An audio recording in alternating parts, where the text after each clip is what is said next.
नमस्कार शेतकरी मित्रांनो, आज आपण बघणार आहोत की शेतीमध्ये ज्यावेळेस आपण टरबूज लागवड करतो तर टरबूज लागवडीला कोणती जमीन कोणत्या सीझनमध्ये कशी असली पाहिजे। तर या व्हिडिओमध्ये आपण पूर्ण माहिती बघणार आहोत। त्यासाठी मित्रांनो अगोदर तुम्हाला काय करायचं आहे, चॅनलला सबस्क्राइब करायचं आहे आणि व्हिडिओला शेअर करायचं आहे। तर बघूया मित्रांनो, आजचा पहिला मुद्दा राहणार आहे आपला की टरबूज लागवड ज्यावेळेस चालू आहे तर आपला पहिला मुद्दा आहे शेत जमीन कशी असली पाहिजे। तर त्यासाठी अगोदर आपण मित्रांनो कोणत्या सीझनमध्ये लावता हे महत्त्वाचं आपल्याला आहे। तर जर तुम्ही पावसाळी जर लागवड करत असाल तर त्यासाठी मित्रांनो लक्षात ठेवा, पावसाळी लागवडसाठी आपल्याला आपली शेत जी जमीन जी आहे ती एक तर उताराला असली पाहिजे आणि अशी असली पाहिजे ज्यातून जरी पाऊस जरी पडला तर आपली जमीन लवकरात लवकर वापसा देणारी असली पाहिजे। त्यासाठी मित्रांनो हलकी जमीन, जेवढी हलकी जमीन असेल तेवढी पावसाळी चांगली आहे मित्रांनो, कारण की पाणी लवकरात लवकर जेवढं लवकर तुमचं पाणी निचरा होईल तेवढंच तुम्ही लवकर तुमची मित्रांनो जी टरबूजाची जी मुळं आहेत, पांढरी मुळं जी आहेत ते जास्तीत जास्त पसरणार आहेत मित्रांनो।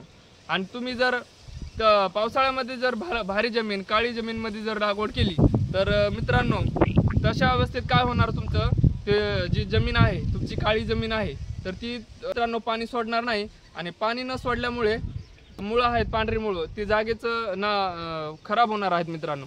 तर त्यासाठी लक्षात ठेवायचं आहे, पावसाळ्यामध्ये ज्यावेळेस तुम्ही लागवड करता त्यावेळेस मित्रांनो हलकी जमीन बघून लागवड करायची आहे आणि उताराचं बघायचं आहे। उताराची जमीन जास्तीत जास्त मित्रांनो हिवाळ्यामध्ये जास्त लागवड होते टरबूजाची। तर अशा अवस्थेत मित्रांनो ज्यावेळेस हिवाळ्याची जी टरबूज लागवड आहे तर त्या हिवाळ्याची टरबूज लागवडमध्ये मित्रांनो काळी असो किंवा हलकी जमीन असो काही फरक पडत नाही, जमीन असली तरी चालते।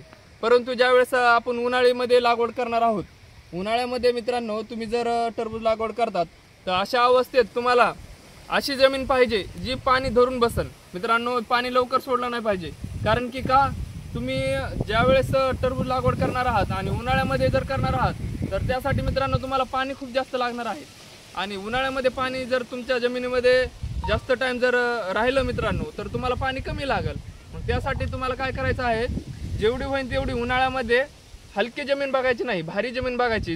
म्हणजे भारी म्हणजे कशी काळी जमीन असली पाहिजे, लवकर पाणी सोडलं नाही पाहिजे। मग त्यासाठी आपल्याला त्याचं कारण काय आहे मित्रांनो, लवकर पाणी न सोडण्याचं की तुम्ही जर पाणी एकदा दिलं, दिवसातून एक टाइम 2 टाइम पाणी देतात तर तेच तुम्हाला पाणी पुढं लांबवता येतं आणि तुमचं जे साठा आहे पाणी साठा तो अजून एक दिवस 2 दिवस जास्त जाईल मित्रांनो।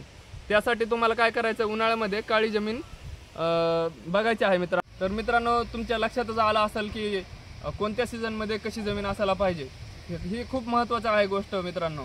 आणि तुम्हाला कोणत्या जमीनमध्ये कोणतं बी लागवड केलं पाहिजे, कोणत्या सीझनमध्ये कोणतं बी लागवड केलं पाहिजे, टरबूजाचं स्पेशल टरबूजाचं म्हणत आहे मित्रांनो मी, कोणत्या सीझनमध्ये कोणतं बी लागवड केली पाहिजे। आणि